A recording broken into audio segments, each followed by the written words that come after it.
Lord Wellington 1931 से 36 ईस्वी। इसके समय में लंदन में 7 सितंबर से 1 दिसंबर 1931 तक द्वितीय गोलमेज सम्मेलन का आयोजन हुआ। इस सम्मेलन में कांग्रेस ने भी भाग लिया। कांग्रेस का प्रतिनिधित्व गांधी ने किया। दूसरे गोलमेज सम्मेलन की असफलता के बाद गांधी जी ने 3 जनवरी 1932 को दोबारा सविनय अवज्ञा आंदोलन प्रारंभ किया। 16 अगस्त 1932 में रैमजे मैकडोनाल्ड ने विवादास्पद सांप्रदायिक पंचायत की घोषणा की। इसके अनुसार दलितों को हिंदुओं से अलग मानकर उन्हें अलग प्रतिनिधित्व देने को कहा गया और दलित वर्गों के लिए अलग निर्वाचन मंडल का प्रावधान किया गया।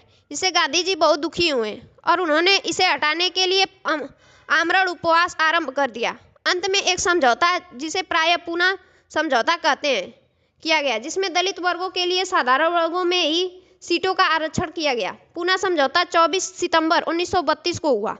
17 नवंबर से 24 दिसंबर 1932 तक लंदन में द्वितीय गोलमेज सम्मेलन का आयोजन हुआ। कांग्रेस में इसमें भाग नहीं लिया। बिहार में 1934 में भयंकर भूकंप आया। भारत सरकार अधिनियम 1935 पास किया गया। इस अधिनियम ने ब्रिटिश भारत में प्रांतीय स्वायत्तता शुरू की। लॉर्ड वेलिंगटन ने कांग्रेस के बंबई अधिवेशन 1915 में हिस्सा लिया था। इस अधिवेशन की अध्यक्षता सर सत्येंद्र प्रसन्न सिन्हा ने की थी। लॉर्ड लिनिथगो 1936 से 1943 ईस्वी। इसी के समय पहली बार चुनाव कराए गए। कांग्रेस ने 11 में से 8 प्रांतों बॉम्बे, मद्रास, बिहार, संयुक्त प्रांत, मध्य प्रांत, उड़ीसा, सीमांत प्रांत, यूपी का असम में अपनी सरकारें बनाई। प्रथम 6 प्रांतों में कांग्रेस को स्पष्ट बहुमत मिली थी। बंगाल, असम, उत्तर पश्चिम सीमा प्रांत, पंजाब, सिंध में कांग्रेस को पूर्ण बहुमत नहीं मिली थी। 1 सितंबर 1939 को द्वितीय विश्व युद्ध प्रारंभ हुआ। ब्रिटिश सरकार ने बिना भारतीयों से पूछे भारत को भी युद्ध में झोंक दिया।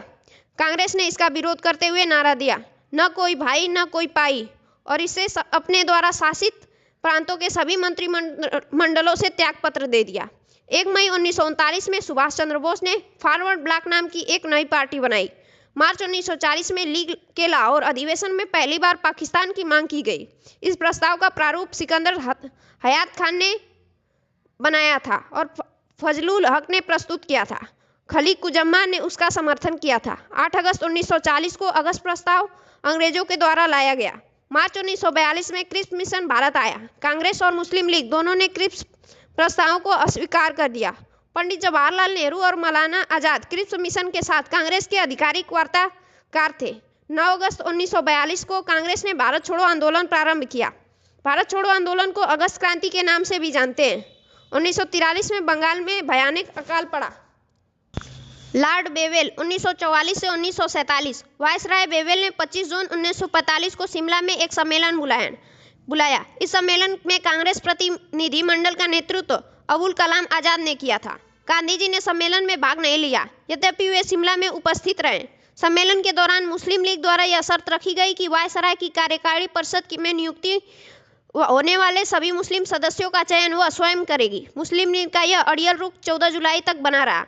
अतः वेवेल ने 14 जुलाई 1945 को सम्मेलन के विफलता की घोषणा की। 1945 में बनी क्लीमेंट एटली की अध्यक्षता वाली लेबर पार्टी की सरकार द्वारा की गई प्रथम कार्यवाही के अंतर्गत भारत में आम चुनाव करवाना था। दिसंबर 1945 में घोषित चुनाव परिणामों में केंद्रीय विधानसभा तथा प्रांतीय विधानमंडलों में कांग्रेस को पर्याप्त बहुमत मिला।